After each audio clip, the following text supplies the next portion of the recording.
Bodhi Shulz. Hello, we're here. So I think obviously for the listeners, just to hear kind of your guys' story kind of right off the bat, you guys are in the creative space, filmmaking space, you've been in the acting world. That's a quick synopsis, but if you guys can, just get into, where you're from, who you are, give us like your story, and then from there I think we can tackle the topics we want to get into. Okay, awesome. Well, number one, I'm excited to be here, gents. And then number two, I think if I can summarize this up, Bodhi and I, we've been acting since we were a kid. Since about 3 years old, someone saw us in the market and said, in a supermarket and said, "Oh, look, there's two redhead twins. I know just the guy. Just the guy for you." So we've been with our agent ever since we were kids.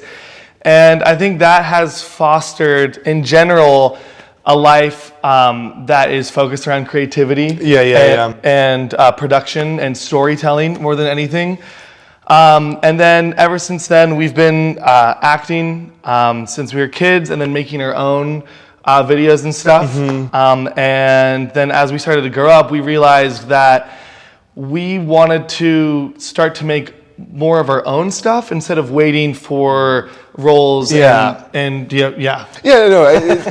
I was just agreeing with you. Essentially what Kai was saying, obviously a huge influence on us is each other, and you kind of win the cosmic lottery when you have, a twin brother, especially when you're an actor. Like it's already like the whole thing about acting is it's not about being like good looking, it's about being different and fitting like niches and stereotypes. So that worked out really well for us.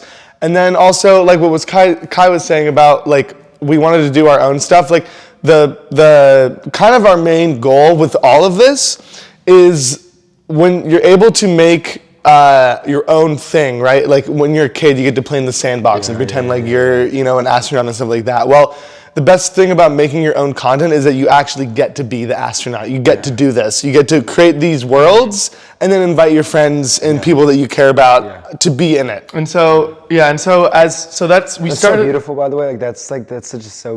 It's great. That's why improv. It's human. That's very human. It's a very human realization. It's like, oh fuck, I get to be able to do this thing with my friends, with my brother, And can I just say, like, not once in that like little spiel did you mention like money or fame or anything like that. I don't know if you noticed that, but that was something that I picked up on, and it had everything to do with like relationship and ability and opportunity and all those things. That is something I do want to ask you guys about today in a little bit. But sorry, I interrupted you. No. That was a wonderful comment. Thank you so much. But just going back off to what you said, I think as we grow older, we start to lose the magic of the world. We start to realize actually how things actually work. It's cliche, how things actually work. Not just how society works, but actually understanding the fundamental fact that the world is not as malleable and wonderful as we think when we're kids. Yeah. But when you get to do improv, when you get to do these worlds, you get to go back in time and transfer yourself into that world of imagination that it's really difficult for people to do unless they have that. I think video games do the same thing too, which is interesting. What you were saying about the money and fame and whatnot, interesting thing is like, this is what we want to do. We want to create these weird worlds of adventure. But what Kai was saying is like the older you get, the more you realize is like, you gotta figure out a way to get paid doing it. Like it's like actually it's a part of it. That's actually the number one. So it's something that I wanted to talk to you about here, which I think is kind of like an interesting take of how we're changing it. Yeah, it's actually the number one most important thing you need to consider if you want to do this. Like everyone wants to be a good singer. How many good singers are there? How many good artists are there? Right? Most people who go into these things want to get paid to do what they want to do, what they love, and not consider the money aspect. So that has to come first before you can actually really do what you truly want to do. Right. If that makes sense, right? Yeah, and it does remind me of I think it's the Japanese concept of like ikigai. Yeah. And I know you guys spend a lot of time in Japan, and I do want to I want to get into that story as well. But that concept of like vocation, service, like financial gains.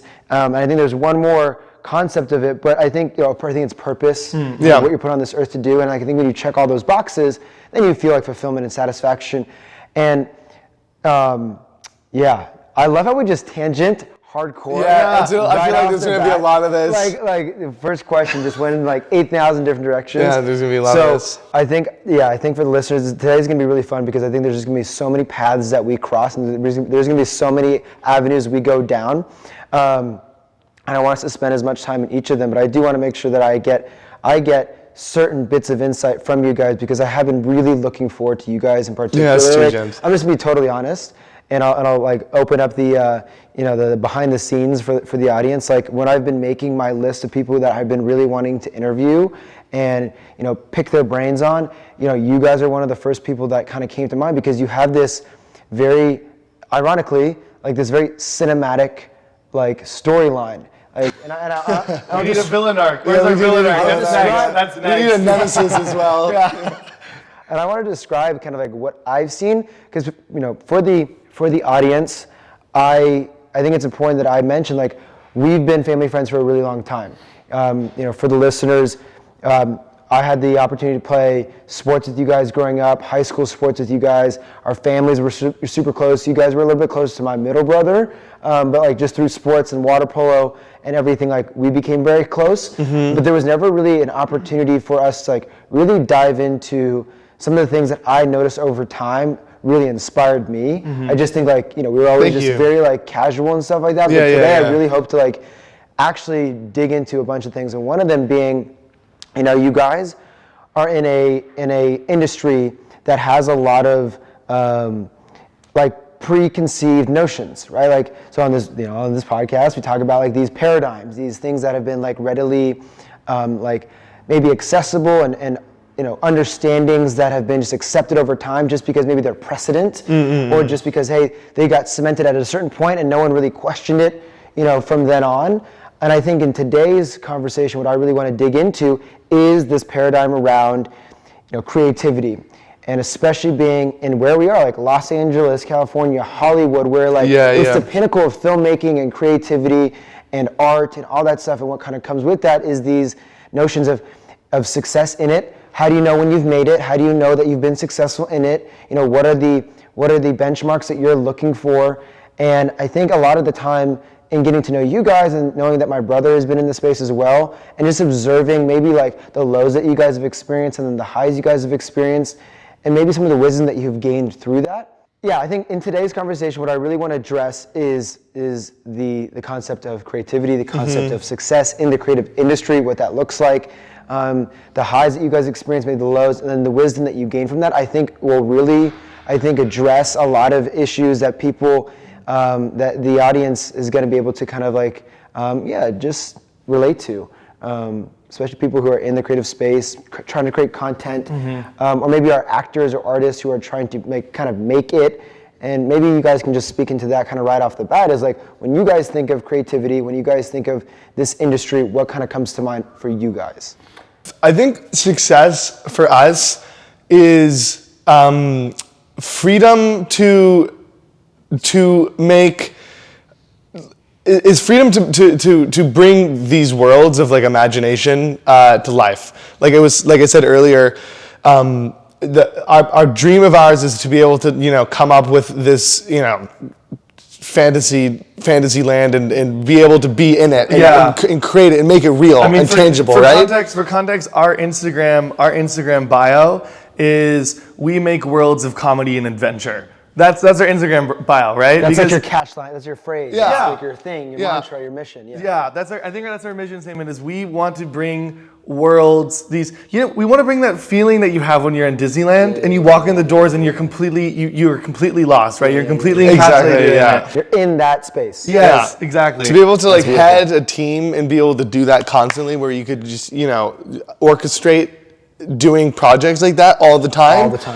Is our definition of success. Yeah. I think. And I think the definition also for success in this regard is being able to do that, at least for me, because we're working so hard towards that, and you probably know the same thing with your content, how much time it takes a lot of time. Is when you get to the point where you can do that, and you can take you can have the accessibility to people and resources to allow you to be more creative. So you don't have to spend your time being so analytical and thoughtful and technical about it, because that's, for me, that's what kills my creativity, and that's what makes it stressful. It holds you back a little bit. Holds you. And then it becomes more unenjoyable of it. Our biggest problem that we have right now is we can produce way more content than we can edit. We're constantly coming up with ideas and fun things to do. We can do way more and get way more out there, and then what happens is it's like a bottleneck, right? And then, so you have all this stuff that you've made, and then by the time you're done with it, it ends up being a trickle.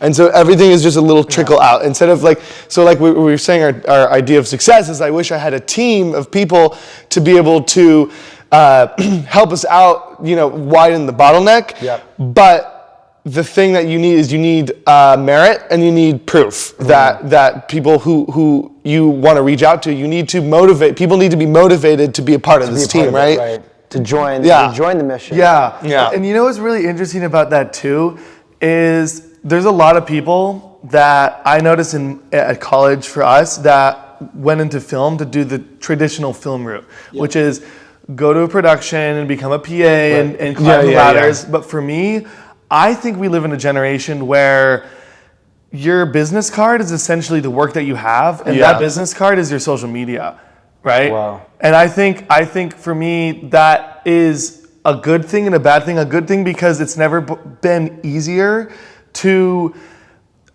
grow and create a brand and create a personal brand, because there's so many tools and so many resources out there. But that also means that there's a ton of content being made. So you need to make content that's really different, and you need to edit it well. And this is something we're learning, is you have to edit it so you kind of have to work with psychology. And their attention is so short. It's crazy. You do a good job with your subtitles as well, and you make your edits very engaging, right? Yeah. Like that hasn't always that to me has not always been easy, and I do think to what you guys are saying is something that I think is like a little morsel of information that people can pull from, which is at the end of the day, like, there's always going to be things that hinder you. There's always going to be an excuse. There's always going to be something that like can just kind of stop us in our tracks. Right? Because like process is just a pain in the butt. You know what I mean? Like process, and I think that's where everyone kind of comes into reality when they're trying to do creative things of like, okay, like this is great, the idea is great, but I think we get held up on like step 1, step 2, step 3, step 4, step 5 before we get to that kind of end product. And I think what you guys are saying, to me at least, resonates a lot. And I'm sure it's going to resonate for the listeners of like this notion of trying to figure out ways to disallow those things from becoming hindrances. Like whether it's adding members to a team, whether it's just getting clear on a strategy, like what is the information that we're learning and what can we do so we're clear on, okay, how are we going to edit? When are we going to edit? Who is going to edit? So it's almost like you're resolving. You're preventing yourself from falling victim to that trap of, well, this sucks, or this is... Yes. The key, though, is you have to... it's like what we were talking about earlier, where you have to think about the money. Like there's all this internal... there's these personal stakes because you put so much time and effort into these things, and you spend 2 days editing a video, right, to just put it out there, and then it just gets like 2 likes. Two likes. You know what I mean? And so the trick is even though you're doing all these like psychology things, and like I was saying in the beginning, you may not be truly making the videos that you want to make.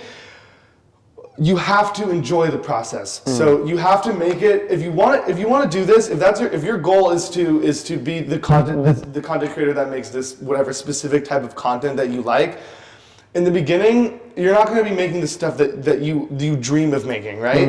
But what you have to do is you have to enjoy the process of. You have to make it fun some way. So you can't you can't just like sell out, right? Yeah. You can't just sell out and just be like, oh, I'm just going to look at this and look at what is popular on TikTok and doing like trends and stuff. It's a balance. Yeah, it's a balance. So like use those tools because they work, right? Use those tools. But make it fun for yourself by adding in your own flair of creativity and making it novel and unique from what everyone else is doing. Right. And something that so we're still kind of new to this too, but we're starting to pick up on the things, at least for our editing, that are getting the views and getting the people and getting the retention and the shares. Like, so we've been streaming, and then this game that we've been playing, probably once a night when we're playing it, someone will come up to us that we meet in the game and go, oh, I saw your TikTok. Oh, I saw your Reddit post. Just because it's where we've been marketing it is working, and it's and that's feedback to you guys of like, okay, people are seeing this, people are enjoying it, it's resonating in some capacity. Exactly. That's really cool. But in order to get to that point, what we had to do, and this is something that I think is applicable to all forms of art, especially nowadays in the space of making content, is that you have to make enough content to the point where you figure out what content you don't like to make.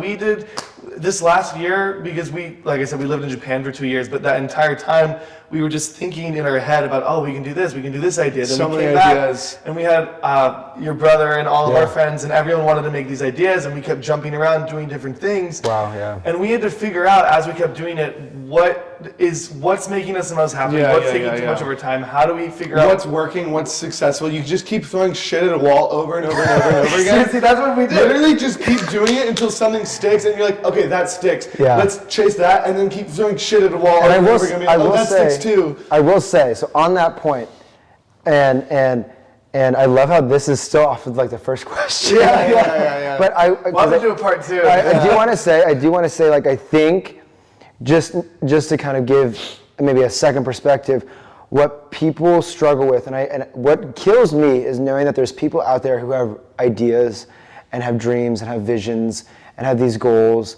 that at first you're not going to get paid for.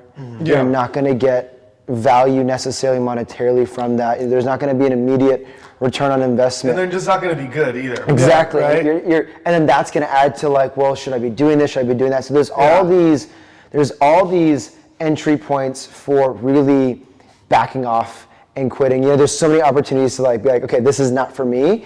And I think that to me breaks my heart, because I do think there's so many ideas out there, and there's so many entrepreneurial thoughts, and there's so many creative ideas and films and paintings and content that can change the world, but people are sitting in their living rooms or sitting in their offices just twiddling their fingers away because they're thinking about, God, like, how long am I going to have to throw shit at the wall? And especially, there's all these other factors that come into play. I think that just giving people the permission to know that it's not going to come overnight, that it's going to take a little bit of time, and at the end of the day, the real reward is doing the thing. Exactly. Along the way. But I think it's true. Like you gain way more memories, and you gain way more enjoyment from just doing the thing. I do think it's a discipline versus regret conversation. You're just disciplining yourself more and dealing with the uncomfortable feelings versus dealing with the regret of not doing the thing 100%. 10 years down the road. If you want to be successful in like the content creation realm, and you have this idea of like, oh, this is what success is, but you hate doing it, you hate the process of doing it, why are you even doing it? You know what I mean? People can read that too. People can read it. People can read it. Yeah. It comes through the content of like this, like really, I'm fishing for attention, or I'm fishing for landing the gig, or I'm fishing for that. Like I think it does come through. On our streams that have had the lowest viewers, it was at the point when we were getting the most burnt out and not enjoying it. Wow. We were still doing the same thing. We were just not enjoying it because we were just getting so burnt out. And that energy flows out of you, like that good energy, that bad energy, like the abundance or the scarcity mindset. Like I think that does come through in your, like, how you are being. I think it's so palpable. Before we go any further, let me ask you guys another question, just so we can kind of start to paint maybe why it is important that you guys are ones speaking on these topics. So, and correct me if I'm wrong, we've talked off camera about this, and so feel free to like, re-engage in the way you want to re-engage. But so, kind of the first point of maybe pinnacle in your guys' career was you guys land this gig on American Horror Story. You guys are these twins that are part of the storyline in some capacity, and in a lot of ways, I think people who are in the industry would say like that's like you kind of made it moment. You kind of got to this this stage in your career where you're on a full series, it has multiple seasons, it's FX, it's all these things that check off a lot of boxes. Right, and then obviously that's the pain in the butt with this industry, is that like you can get somewhere. It doesn't always necessarily mean you're just gonna like stay there, or you're gonna rock it up forward. So what I want you guys to kind of maybe get into is give us a little bit of background there. So you get to this spot, what was your mindset, what was your feelings being in that opportunity? And then maybe in the years after, kind of like walk us through your career, after that, and kind of like maybe like the things that you guys have experienced. I know you guys did a lot of travel. There's a lot of like personal self-reflection of like what you guys want to do, what you guys don't want to do. Where are you guys at right now in your careers, and give us kind of a synopsis from there. Well, I think specifically relating to when we got the role on American Horror Story, we were about 12 years old. And that was pretty big. It was a big show at the time. And I think our characters, more than anything, were iconic more than really big characters in the show, because they're essentially the modern day Shining Twins. Yeah. Right? And so at the time, it was really cool because we went to like a red carpet event. There were a bunch of the people working on the show were celebrities that I didn't even know about at the time. So it was really, really, really cool. But I think we could have, if our lives, in hindsight, if we made different choices, we could have gone that route where we went super hard down the acting path. But us, and also our mom, who was really smart in deciding to raise us not as those actor kids, like the child actors. You don't have social lives. Like, she put us in sports and water polo with you. She sent us to public schools. She didn't take us out all the time for auditions and stuff. So we did that role, and I think we could have gone deeper into that. But what ended up happening is we still continued acting and still do today, but we did more commercials and stuff. So we've been on Mazda commercials, Blue Cross commercials. Bodhi just booked a commercial. I don't know if I can say anything about it, but leave that up for you guys. And then just more for like television and stuff, because that requires more investment. And I think when we were growing up, we didn't have as much time as we should have if we wanted to do this, to invest in the theatrical stuff. So we would still do theatrical things, kind of bit roles in movies here and there, TV shows. Right. But that, do you want to? It kind of made me think of just like years and years of doing acting, and I know you'll agree with me. So like American Horror Story was great, right? And that was kind of like, I think probably our biggest thing that we've ever done. Sure. But we did it when we were 12, right? And so we continued years and years and years and years and years acting after that, and not booking big theatrical roles, right? So, that made us. What happened is we did all these auditions. They'd go after audition, and so we've had like minor swings, right? But we haven't had like major home run, like main role, and like a super awesome character type TV show.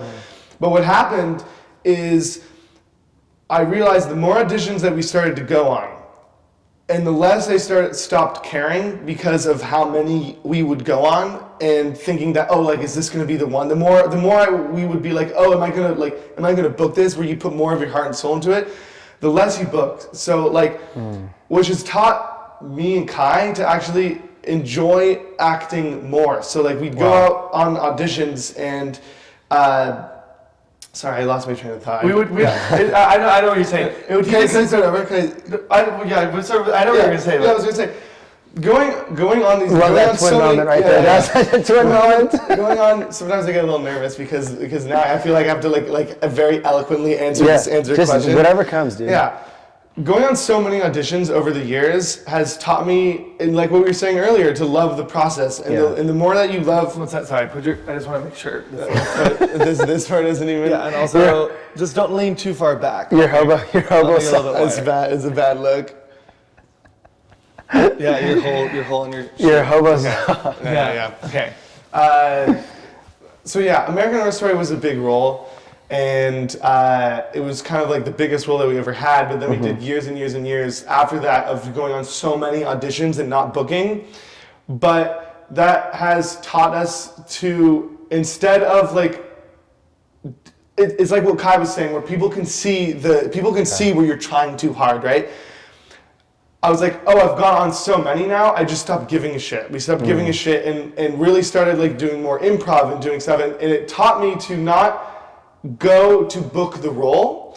It taught me to do acting for the joy of doing acting and not going on an audition to be like, oh, I want this role. Because more often than not, you could be the best actor in a room, but if you don't look the part, if you don't look the stereotype, they're gonna say they're gonna put right there. They're gonna say no. You need to look the part. Half of it is how you look. Half of it is fitting the stereotype of the role. Right. So you just have to go in there and be like, okay, I'm gonna have as much fun as I possibly can. And the second you start doing that, at least for me, so this commercial that I just booked, right?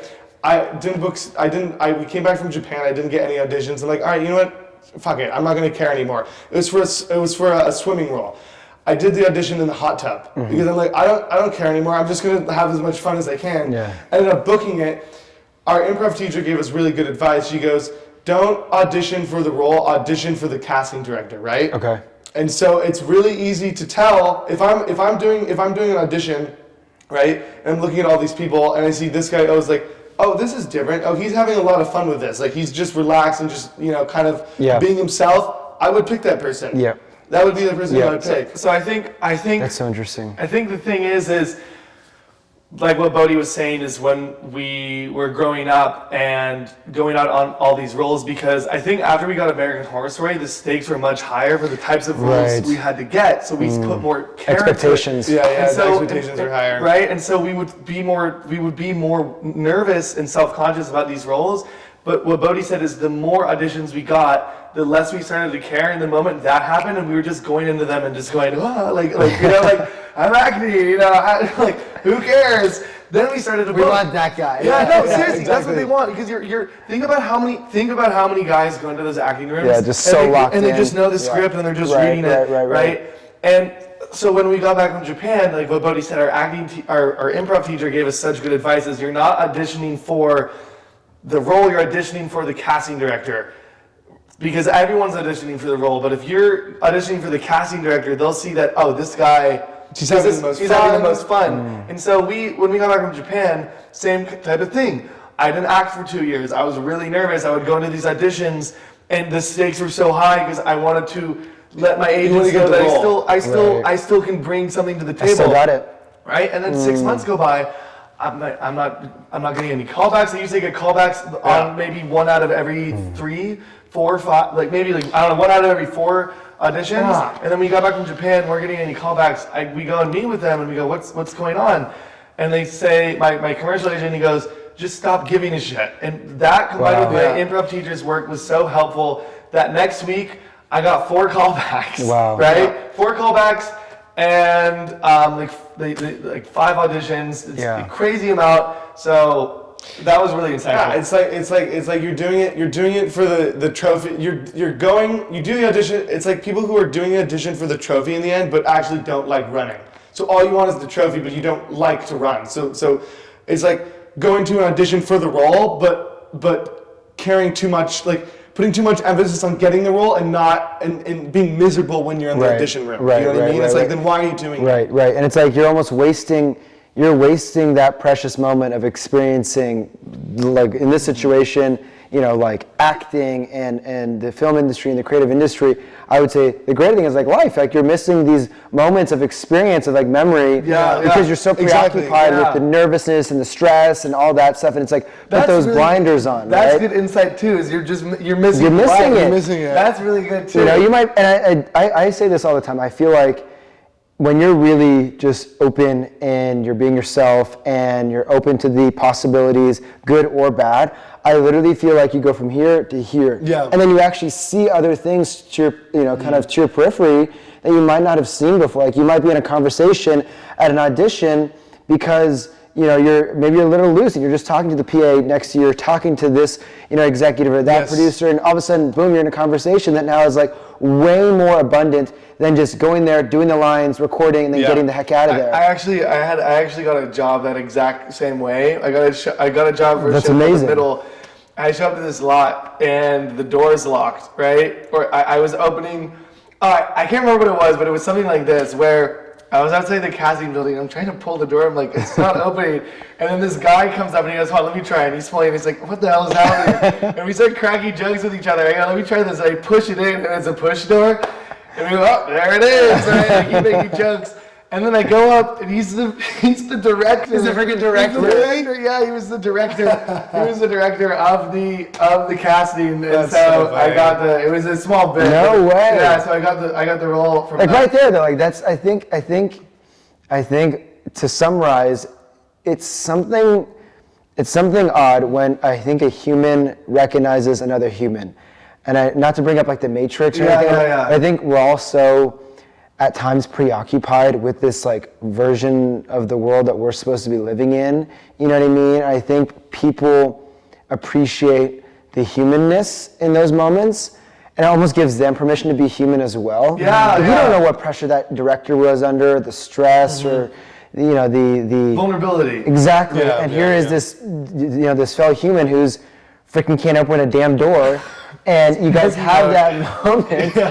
And isn't that beautiful? And I think like that. I think at the end of the day, when it comes down to this subject and this paradigm of creativity and content and artistic elements, I do think there's an undertone that there has to be this grand process and this grand gesture, and has to be this Academy award-winning, critically acclaimed thing. If you don't produce that type of product, then why are you doing what you're doing? You're a failure. Or if you're not getting a certain amount, or if you're not getting a certain amount of number, you know what I mean, like on a video or a view, like we have all these benchmarks, and they're very extrinsic. They're very tangible. You know what I mean? They're very like you can grasp it. But I think what people forget about is the opposite version of that, which is the intrinsic, the feeling, the emotion. Are you doing what you enjoy doing? Is there even enjoyment in it? Yeah, and if there's exactly. not, I think that's more of a red flag than if you get 2 views. Yeah. And I know you guys can address this as well. It's like there's been videos that I've done that I've gotten 130 likes or whatever it is, like 12,000 views, and I'm like, that you know what I mean? That actually gets me to, we are killing the detail game. I love it. I had a good segue into what ahead. you were. Go ahead. I think the next question about how did that and then leaving go into what we're doing now. Right. Like because can I just maybe phrase it for the audience, for the people. Like to me, as your guys' friend, as somebody who was like, because I wasn't Hans, I wasn't with you guys doing this stuff. I wasn't as in the room. I was more on the outside looking in, and what my perception of your guys' kind of experience or journey is. And I know you just talked about it. You felt like you kind of got to this high point in your film career, and then you go to college, you go abroad. Like there's these things that happen, and you kind of come back, and maybe this version of you or this thing that you felt like you were supposed to be, like these actors who are getting these major roles, like to your point, like you were recognizing it really wasn't aligning. It wasn't necessarily coming off right off the bat. But then what I noticed in you guys just observing was this like explosion of creativity, and like you guys walked into this space of like content creating and starting your own streams and creating your own films and doing your own thing and kind of creating your own projects that it took me aback. I was like, what? Like I wanted to know like what happened. Was there a light bulb switch? Was there some sort of aha moment? Was there some sort of universal divine, like entry point where you guys were like, maybe we just chill out on this space and we just tap into this space? Because you guys have always been, for the listeners, you guys have always been so damn creative. Just like if we're at a family dinner, like you guys are the ones who are like telling the stories, you guys are the ones telling the jokes, you guys are like doing bits and you guys aren't even knowing you're doing it. Like it just kind of pours out of you guys. So for me, when I was seeing that, I was like, this is them. This is not that acting isn't you guys or being on in that space wasn't you guys. It just felt like you guys being behind the engine, driving the vehicle, felt a lot more you than you guys waiting for somebody to tell you that you're good at this thing. You know what I mean? It's actually something. That's a really nice helmet, and that's really heartwarming to hear how you perceive us. Like I've never heard that before like that. So thank you, Jens. Thank you. That was very kind. Very kind. Yeah. Anyway, now you can speak. Now you can speak. Now I see. gives you permission. All right. My turn. It's something I realized. You know when you say something and then like you put it into words and you're like, oh, like that's how I've been feeling. Sense, yeah. It's something I realized. I think it was before I went to Japan, and it was when we were with Charlie and Hans in college, and we really started making our own films. And I think I kind of realized this when we made the King for a Day video. Yeah. Was we're talking about the resentfulness for acting, where like you go in all these auditions and you don't book.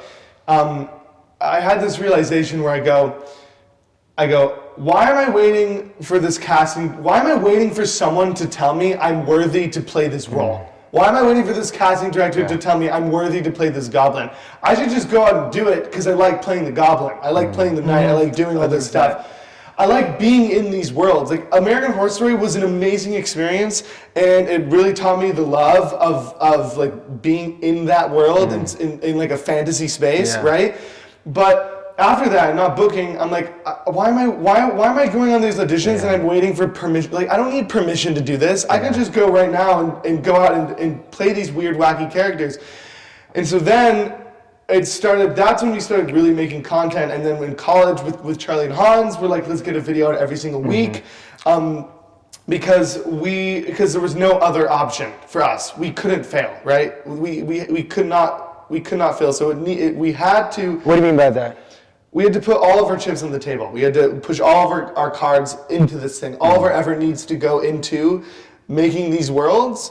Because if you don't, someone else is working harder than you. I mean, you know this. You've said this before. Like if you want to do this, if I want to make money in this space, and I don't put all my effort into it, if I don't go all in, someone else is. Someone's working harder than you. But I often say, I think just going to your point is, and we had to spend those years doing those sketches. Not that I don't love doing sketches, but they take a lot of time and energy, right? And we had to keep making those videos too, which were really funny, but we had to fail at making those so we can make better sketches in the future, so we can make better content, like you said. Like after we left, we had these thoughts, like that's great, and it represents a beautiful period in our development.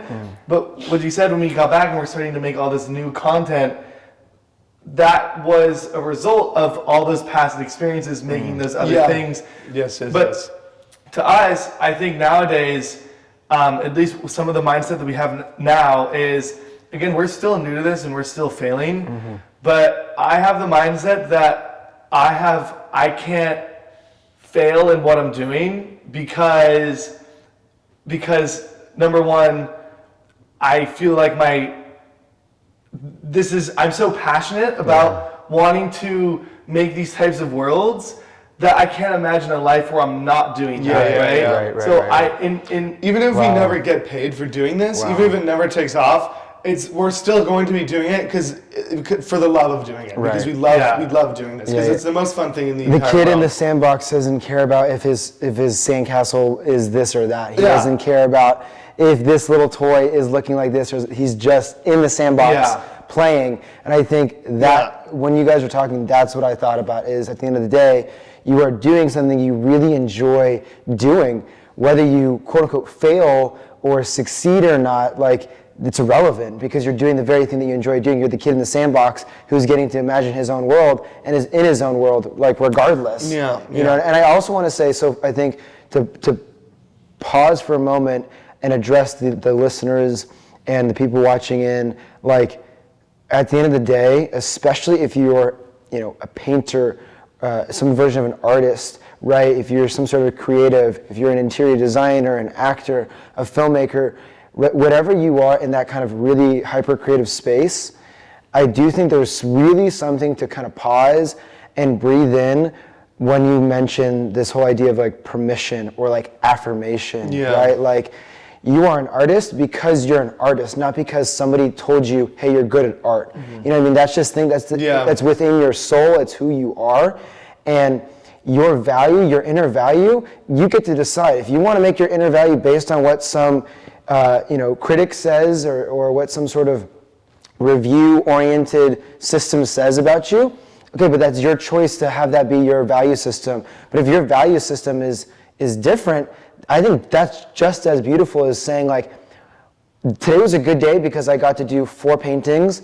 I got to, record myself drawing, and, I got to like talk to somebody about a project that I was doing. Like, if that's your version of success, there's literally no different. There's just, I think it's the value that we put on our value system, right? It's the amount of attention that we put to the value system that matters more so than anything. It's like, when I think about the person who's listening in right now, I just really want to say, like, if you want to do the thing that you want to do, to your point, just do it.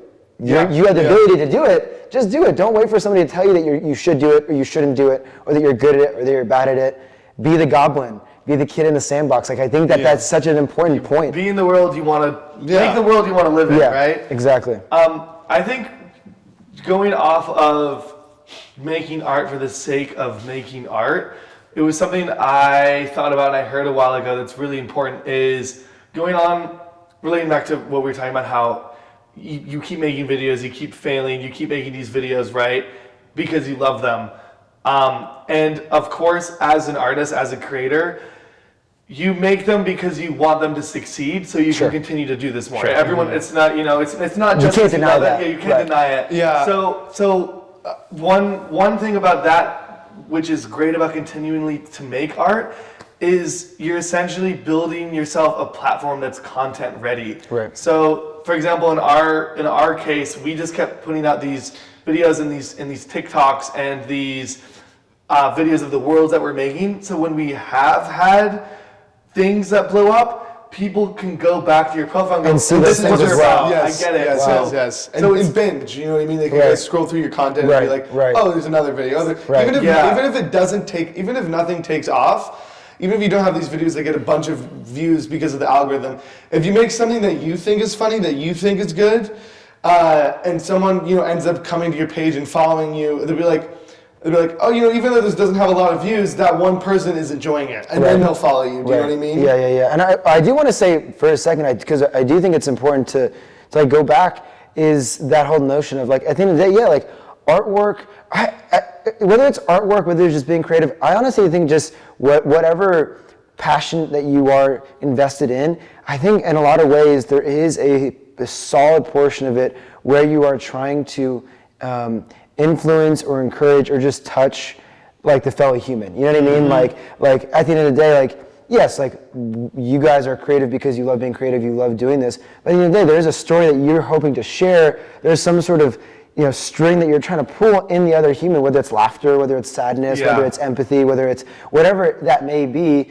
There is some sort of like message that you're trying to say, like, hey, this is worth listening to. This is worth watching because you believe in like the message that you're sharing, right? And to me, whenever I watch your guys' videos, I laugh every single time. You know what I mean? Like, and I think like that is, if your work, your effort, the attention to detail, like this chemical experiment that you're putting into, like it does create, it evokes chemistry on the other side of things. Good. You know what I mean? Like, that's the goal. You know what I mean? Like it literally gets somebody else to be like, just in that moment, forget about maybe whatever they're dealing with and have a laugh. This is exactly the reason why we don't do the drama or the serious stuff. Which is odd because the roles I get sent out on are like gnarly people. Really? Like, I just got sent out on Nazi the other day, and I talked to my parents after I did that audition. I'm like, I can do it. I can play it really well. Sure. But I really got to go to a place I don't like. He's a great. You should see. I'm a great neo-Nazi. Put that in the podcast.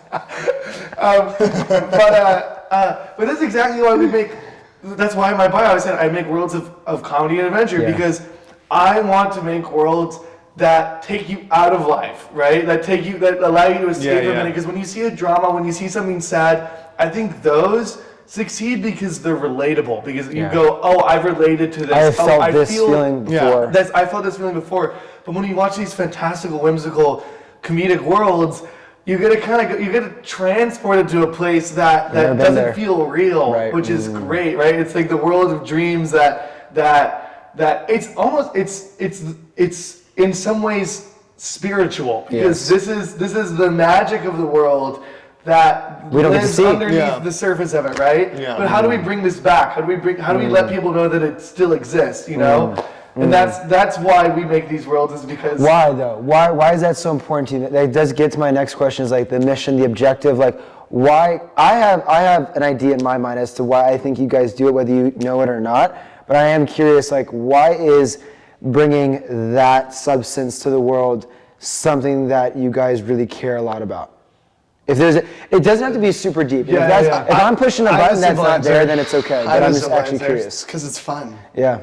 It's literally why, because it's fun. It's the most fun thing in the entire world. Everyone wants it. Everyone wants to go back. It's a classic sandbox reference. Everyone wants to go back and be the kid who's in the sandbox. Everyone wants to go back and pretend to shoot invisible guns at each other. That's so true. It's like be Anakin Skywalker in your backyard, right? like you have the Force. Everyone wants to do it. That was 100%. It's literally the beginning. It's the beginning of the human experience. Is having fun as a kid with your friends.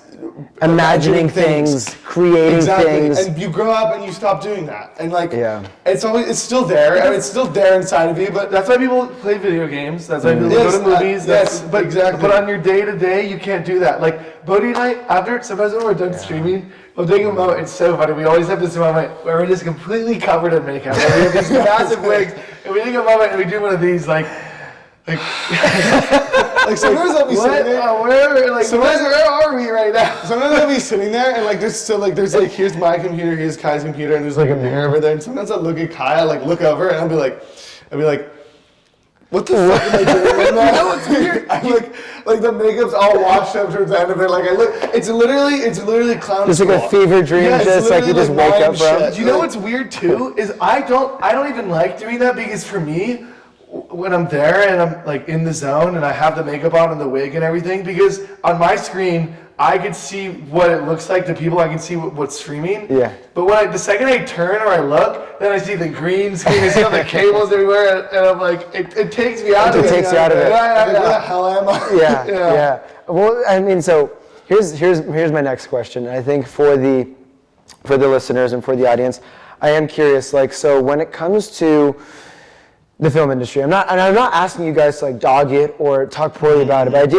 do think there's, it is one of those things where you say the word film industry and there is a lot of things that kind of like instantly pop up, like thoughts, mindsets, kind of beliefs about it, kind of what you think about it. I think it's just one of those spaces where it's like very quick. There's a lot of like preconceived notions about it.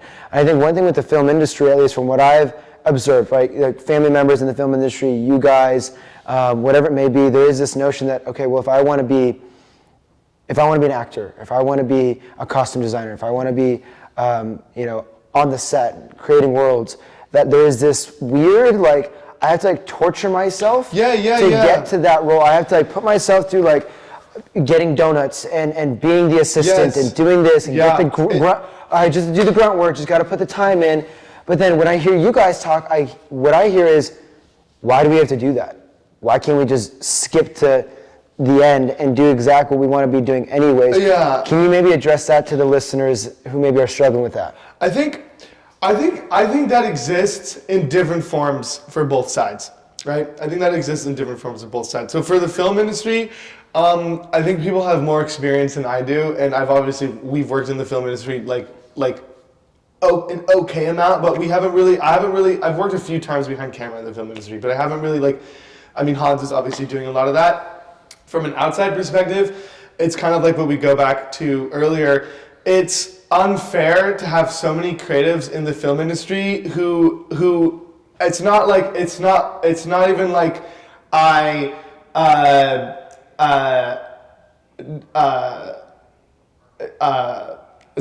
waiting for I'm trying to figure out a way to say this. It's not even like I'm waiting for validation. It's like they need validation. Like it's literally the core of the film industry is the permission to be like, okay, I see you're worthy, now you can do this. That's the groundwork. Now you can go up the ladder. It's building merit. So you have to build merit first to succeed in the film industry, right? You have to build merit to succeed in the film industry. And by merit, just so we're clear for the audience, you're saying there is a degree of like people seeing this as good, Is that what you mean by merit, or is it merit is experience? Experience being like, oh, they've done this and they've done a good job. Right. If you put in the work, but here's the results. There's a resume to share, and you can kind of like back it up. Can I say the flip side of that? The flip side of that, and this is actually something that I wanted to bring up as well. So for anyone who's like in the content creating sphere, who's making content and like how we want to make worlds of comedy, adventure, and stuff like that, right? At the end of the day, like that's our dream. That's what we want to do, and we enjoy the process. And the process itself is actually doing that. Yeah. But these huge high-skill products, like you have this perfect vision of like what we were talking about earlier. Like my dream of success is running a team where I can have a team of people who are doing this. If you want to succeed in the content sphere, something that we have kind of shifted our perspective on recently is you can't succeed unless people buy your product, right? And so from the outside perspective, it looks like we're just like putting these comedy videos out, but actually what we're doing is we're marketers. So yeah, like when we do these, we've been making videos, and the more we think about it, the more we put in elements of engagement and thinking about what's like an engaging video, stuff that I want to watch, stuff that would be like that is much more easy to consume, even though it may sacrifice a little bit of your own creativity. The more we kind of focus on that, the better our videos perform. And I've already said this, but you can't predict virality. Right? You can't predict virality. Right.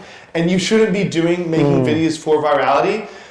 But at the end of the day, every video that we have is an advertisement. And you have to think of it as an advertisement. You can't think of it as like a fun video that you're making. When you're making it, you have to enjoy it because it's fun to do. But at the end of the day, it's a business. You're building a business. I'm not building a YouTube channel or TikTok or Twitch or all that stuff. I'm making advertisements that this TikTok then feeds to my Twitch, that then feeds to my YouTube. You want essentially that Reddit feeds to it all feeds together, and it's all an advertisement. You're constantly putting your time and money into making billboards and signs that people see. So one quote. I can add on to this. One thing that I learned that was I heard a quote that was really really impactful for me is people don't actually click on an advertisement until they see it 5 times. How many times have you seen an advertisement for a shirt or hat or clothing or an Instagram account? There's a video of a guy doing something. Doing something, right? You see it 5 times on your channel, like maybe like, yeah, I kind of relate to this. Oh, I kind of like this, but I don't have enough time to click it, right? Because you're, monkey braining your phone. The 5th time you see it, you're like, okay, finally, what is this, right? Yeah. Then you click it. So that's why content and marketing, which is essentially you making your videos, is actually what it is. You're marketing. And nowadays, you have to get your video in front of someone even more than 5 times, because not even just paying for ads is if you have I don't know, one viral hit with not a good landing page, going back to being content ready, one viral hit with not a good landing page, and then not really anything related to that, compared to one viral hit, maybe 4 or 5 ones that kind of do okay, and then another one, and then a couple more, and then another one. And then once someone keeps seeing this guy that's popping up in your feed because you're doing good marketing, you're editing your videos well, then they'll convert, right? That's how you grow. And that's something that I had to learn recently we were doing a lot of content, and then we took a break in the fall to finish our short film. And which is crazy, by the way. Oh yeah, thank you. Crazy. Thank you. No, like seriously, it was like borderline like thought provoking. Like I was like, I feel like I needed to like rethink a couple things in my life. Like who is your mom? Who is my mom? But also like there was a lot of like moral dilemma elements that got brought up into it, and I was like, damn, like if I was in that, what actually would I have done? Yeah. You know what I mean? Like, anyways. Yeah. When people watch it, they'll get what I say. The film is actually the perfect example for what I'm about to say. You can have an amazing piece of content, a really good video, so entertaining, but it doesn't mean it's engaging. So that short film, I can't put anywhere on social media, and it will do terribly because it's incredibly unengaging. In the sense that when you're watching it, there's so much content out there, there's so much marketing out there, that if I were to just see a clip from this short film, I'd be like, what the hell is this? There's no context. I don't have enough time to get my 5-minute scene into 1 minute of context and keep it engaging with like captions and stuff. Nobody can relate to it. That's not engaging content. But what we've been learning is you can have a really good piece of content, and we've been making content that's more suited for social media to market. That we used to just make videos of, let's just take one of our podcasts and put you in the bottom and me in the top, and then just it's really funny, so let's just throw it out and see what happens. Not that funny, and then we started adding captions, and then they started to do a little bit better, and then we started adding photos to them, and they started doing a little bit better, and then music and sound effects, and cutting it down where it's super engaging, you don't know what's happening, and now we're getting, like, on their past couple TikToks, one's at 950K, and then another one's at 30K, another one's at 100K, and they're not all blowing up, but the more that I'm making this content engaging, the more people see your advertisement. The more people see my advertisement. And then it just, the flow and the cycle begins. Exactly. I didn't realize how you guys have really kind of shown me today, just even in the last 5 minutes, how expansive you do have to be with your thinking. Like, it's not just, well, I want to make a fun, cute video today, and then, I just put it out there, but I do think what I also kind of thought about is, as you guys were talking, and we've kind of talked about this before, is like,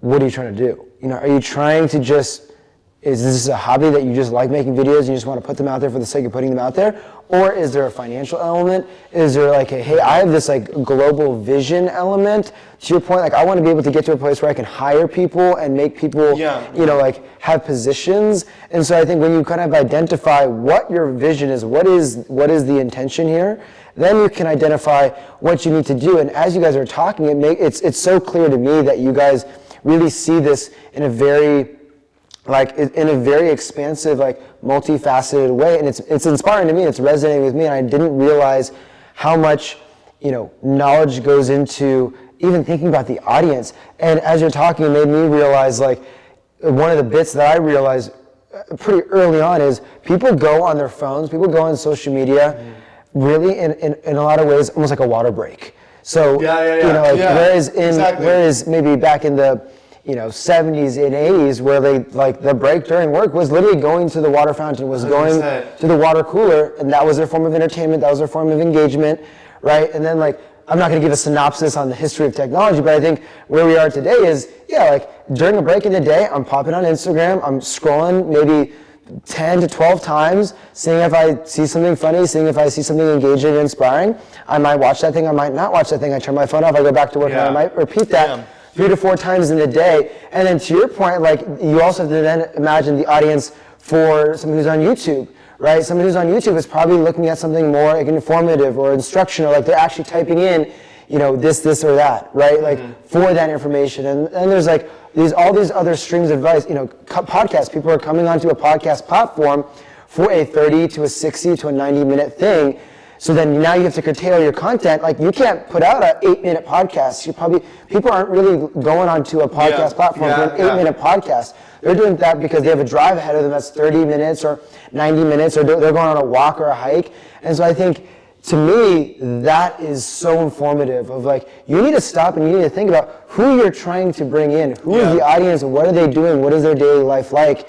And how can I support them through the content that I'm putting out there? 100%. That's so interesting. Would you say the thing about what type of people that you want when you're watching the food? Oh, I was literally about to say this. So just as looking forward for the type of content that we're making, how we're changing it up is I love comedy sketches, and I'll always do comedy sketches, right?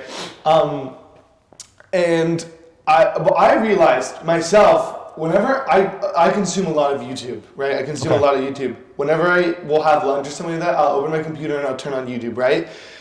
But what I realized is what I'm watching on YouTube isn't what I'm making, right? So I was telling Kai, I had this realization. I'm like, I love comedy sketches and stuff like that, but I mean, do you ever go and look at, there's channels who succeed with comedy sketches and stuff like that. It's not really on YouTube. The majority of people, I mean, it is on YouTube, but the majority of people who go and use YouTube go there and turn it on to watch it while they have their lunch. Exactly. If I'm not making content that I can sit and consume while I'm having my lunch, Wow. I shouldn't be making that content. Okay. So a huge focus that we want to start moving forward with now is storytelling. Yeah. I consume a lot of storytelling, a lot of stories, because in terms of engagement, that's engaging because you need to get to the end of the story. Right. That's why I sit there and watch it when I'm having my lunch, because I could turn my brain off and listen to the story. And you have that time to process through the whole story. Wow. I'm not gonna go and turn on a 3-minute sketch and just like go through like 6 sketches at lunch. Because you're eating, you don't want to take the time to click flutter around and I want to watch a 10-minute video that's a Wow. good story that has elements of comedy and adventure. That's the type of stuff that I watch. And that's why our streaming has been so successful,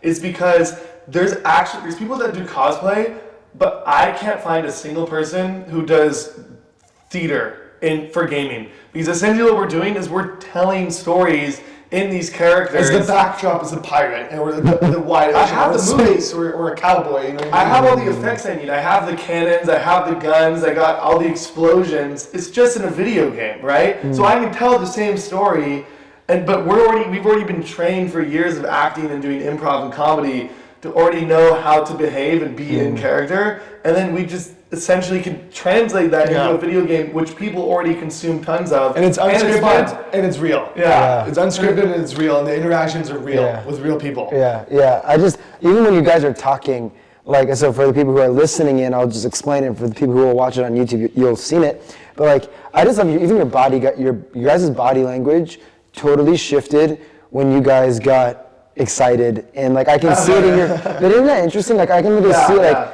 you guys are really passionate about these things and these elements. It's all we right? talk Like, about, literally you know, all and I day. just think that's I go Tabor. that for me, as a coach, right? Somebody who really cares about helping people, identify their mindset, identify their goals, their visions, identify ways to come to resolutions with the conflicts that they have in their life. Like for me, I think one thing that keeps me up at night is knowing that there's passions in people that have not been released. Yeah. That they don't get the opportunities, whether it's self-inflicted or whether they're just like bought into these like self-limiting beliefs, or like traumatic past events for whatever the reason is, but they're just not expressing it. And like to me, seeing what you guys just gave to me it brings me so much joy. Because it's like almost like a weird like I'm relieved that I know somebody who is good in that sense. You know what I mean? That you guys have figured out what you want to do. I think you guys always knew what you wanted to do, but you had to go through that process of the permission, the affirmation, the process, identify the way, and I think that's unavoidable. You cannot avoid figuring out the thing. You know what I mean? Like, and I think that in a lot of ways is the wisdom that I'm gaining from today. Is like you can't avoid the fact that there are these business analytical elements that you have to address, right? There's always going to be the thing that you have to figure out in whatever you want to do. It's not just like snap your fingers and you're in magic land and you're doing everything you want to do with no problems, no issues. Like that's not life. Like that is nowhere near what reality is. It's just figuring out what you're willing to put up with, what you're not willing to put up with, and if you're willing to kind of create like a space of resolve and a system to resolve those issues, then okay, we can check the boxes off and we have one less thing to worry about. And I think to me, 100%. As a listener almost in this kind of space today, that's what I picked up from. And I think the listeners on the other end are really going to pick that up as well. As like there is a balance, right? There is a balance between like this whimsical let's just do it and put it out there and have no issues. And then there is the other side, which is like, well, no, but we have this vision, we have this goal, and so there are these variables that we do have to consider, and we do have to create some sort of strategic plan around it to go through. And I think if you blend those two worlds together, the passion and the strategy, I think that's when you just skyrocket. And you would know that more than anyone else too, because you're essentially, we're kind of in the same spot. We each started you started doing around the same time. You started doing your podcast and building your business at the same time we started doing that for ourselves as well. So we totally understand what it's like to be at this point in time right now doing this. No, I mean I'm really jacked up right now, you guys. Jens is bricked up. Jens is bricked up. So here, I'll blend the two questions together. So basically, what is your guys' case or your argument if you're on a pedestal and you're speaking out to the world, what is your case for basically redefining this quote unquote success in creativity, and why it should look different than maybe it has been up until this point? That's kind of question one. And then question two is just, do you guys have like a nugget of advice or perspective that you want to share for the person listening and maybe is in a similar situation or has been in a similar journey as you guys that maybe you would have wished to have had at a certain point? Two-part question. Do you want me to go? Yeah, you go. I was thinking about the second answer because I know there's something that I would say to myself, and I'm trying to think about it. Yeah, I think the first question is how would we change the space? Like what would we say? What is your argument for maybe why it should be looked at differently? Okay, Success in creativity. I think you cannot have success without creativity, and I think you can't have creativity without success. You know? Wow. You can't be successful without thinking creatively, and you need to continue to succeed, and that also means succeed by failing. Also, affirmation's important. Like you need like what we were saying is like what I said earlier is like you don't want to wait for someone to tell you to play the goblin, but it is also important that people that you get that because it's basically someone saying, oh, it's a green flag. It's a sign that says, oh, keep doing this. Keep heading the right direction. Right. Something you're doing is working. Keep doing it. And I think. Because in order to get to that point where you could play the good goblin, right? You could play a really good goblin. You have to play a bad goblin. Here's something really interesting. Yeah, no, but seriously. So over and over and over. When Bodhi and I, when we did our very first improv class, and we had our very first show, there was like 15 people in the audience, and our parents were there, and they paid for us to go to this improv class at UCB, which is, I don't know if anyone knows, but it's like it's the Groundlings in UCB. They're the premier improv schools in Los Angeles. I was so nervous. We're at our show. My parents literally spent, up together combined like $1,000 for us to go to this school.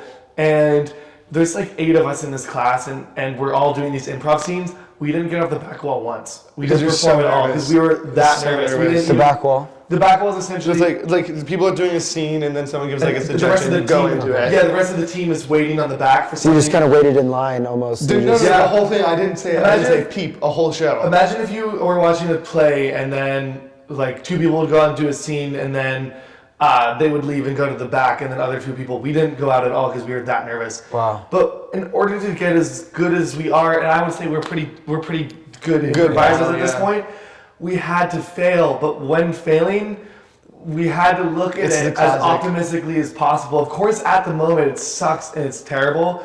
And just by being human, nobody wants to fail. Nobody likes to fail. But when you're there, if you can try to snap yourself out of it as quick as possible and value that so much because it taught you so much about yourself and so much about what you need to do, that is failing and success. And so I think just going back to your question, how would I change the space is, the question is change the space? Pretty much, yeah. I think it's about shifting your mindset. It's getting shifted, right? Yeah, there you go. It's about shifting your mindset and just 100%. Just being persistent, but don't kill yourself, right? And that was something we had a problem we struggled with too. Is we just put so much content out there and we killed ourselves. And but you have to do that in order to figure out what you really like. My grandmother said a really good quote. She said, "You have to go all the way to know the middle way." Right? You don't know what the middle way is unless Grandma coming in the class. Right? Grandma. So doing all this stuff, saying all these things. I love that. Is that a good quote? It's a good quote. Yeah. Saying all these things about you should be balanced. You should do things because you like them. You need validation. The thing is everybody has to go through that part of really just going through the gnarly stuff, going through the stuff where you're literally, like we said, throwing the spaghetti at the wall, tons of it. That was what I was going to tangent into, like my one piece. If I could go back and if I could tell any person who's like doing what we're doing, if I could give any advice from something that I learned, try as many different things as possible. And I mean, how humans have so many ideas. Like, how many different ways did you think about how you want to present this sort of thing? How many different like types of like talk shows and ways to coach people and different forms of content that you can make? Keep making as much as you can, and in the early stages, it's gonna be rough because you're gonna do a lot that fails. You're gonna do a lot of things that suck, a lot of things that aren't good. But when you find the middle of the Venn diagram between something that you love and something that works and something that doesn't have friction, that's another really important thing. Doing things that don't cause you a lot of friction to do, right? Because you won't do it if there's too much friction. Trying so many different things, variety, and finding what sticks. And then once that happens, you're there. Keep doing it over and over again. So when you were talking, I do think what I settled in on just then was, at the end of the day, if you're conscious enough that you're uncomfortable, like if it's at that high of a degree to where now it's in your conscious mind that you're uncomfortable and that you're in like the grudge, like you said, like you said whatever word you used, just like the gnarly, you said gnarly, right? Like if it is so present at that time that you're so aware of it, in my opinion, and this is both like I think opinion, but also a lot of it's rooted in science, you're actually really kind of sparking a lot of the elements in your neurological like safety, right? Like so your brain's at now at a place where it's like processing this new terrain, and we're in like new terrain, we're in the unknown, we're in this unfamiliar. Our brain is supposed to keep us safe, and it starts to elicit like those thoughts, those feelings, right? And ultimately like, those behaviors of like discomfort, right? Of like scared and fearful and anxious and all these things. It's almost like a sign that you are literally elevating. You've now gone from this point to this point, and you're there. And I think to your point, and both of your guys' point, like if you're there, okay, so we're here, we got to this point, we're in this new territory, we're in this new terrain, we've leveled up. If you have that mindset of, nope, I'm gonna snap out of the feeling and the emotion and recognize that this is actually a sign that I'm here, that I've leveled up, and you learn and you gain and you do that, you go up again and again and again and again. And I think that's where a lot of people like fail actually. Is they feel the feeling, they're like, well, I'm uncomfortable, I'm scared, I'm fearful, I'm anxious, I'm skeptical, I'm having a lot of self-doubt, and they pull back and they say, this is not what I want, and they pull back. And then the passion, if it's there, is going to poke at them again. Well, you should be doing this, you should be doing this. And they go there, and they go back, and they go there, and they go back, and they don't really ever make progress. And so, like, I think for you, what you guys are saying, it's so rooted, and I think in fundamental wisdom of like, actually, that feeling is the sign. That's the information that you're looking for to keep going. Yes. You're looking for bad results. You throw everything at the wall.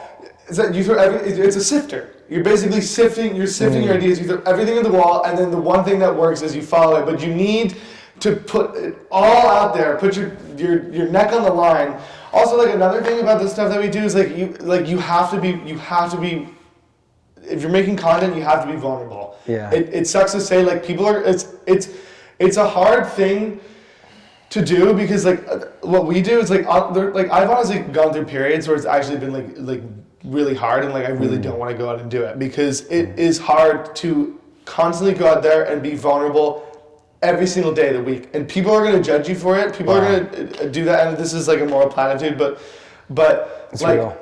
Like you have to be okay with being vulnerable. You have to be okay with making something that people are going to think sucks, right? But at the end of the day, when you are consistent and you constantly keep doing things and people see that you're changing, you're going to be recognized, and people are going to actually respect you for how how vulnerable you're being, for being completely open and putting yourself out there.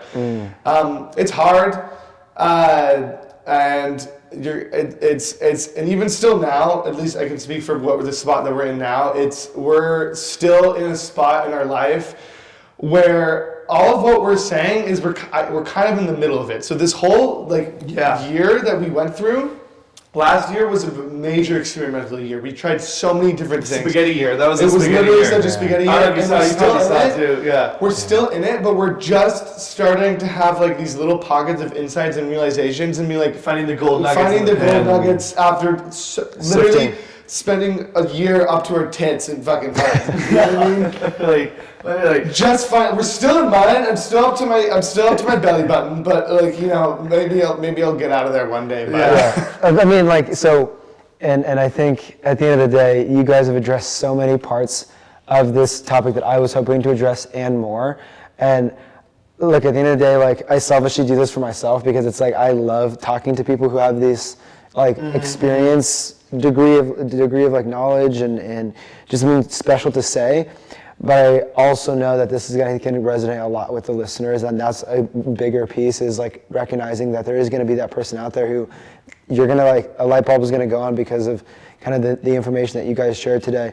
I did want to kind of end on the note of, you know, at the end of the day, where can we find you guys? You know, like, so we're gonna do a total plug here. Plugging. Like YouTube, Instagram, TikTok, like give us, for the listeners, and I'll put it in the bio as well, but real quick, where can we find you guys? So you can find us. Our Instagram is Bodhi and Kai, and our TikTok is also Bodhi and Kai. But BODHI. yeah, ANDKAI. ANDKI, literally that. Yeah. On Instagram it's Bodhi and Kai _, but everywhere else, because someone with 2 dogs have Bodhi and Kai, God, and Bodhi. also Kai and Bodhi, but it's just okay. We're past that.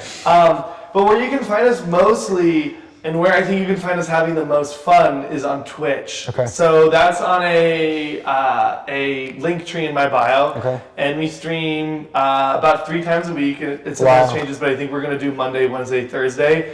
But that's what we're doing. That's what we're having the most That's fun. where the fun is That's happening? where the fun's happening. Also- and that's where we're most vulnerable. And Yeah, you can yeah, talk yeah. with us and hang out. For YouTube, After School Spectacular, and also Bodhi and Kai.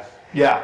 I will say, so another major plug is, just so we're super clear, you can correct me if I'm wrong, but your guys' production kind of company, studio, if you will, Wonder Lab, is, in my opinion, what is driving my boat here.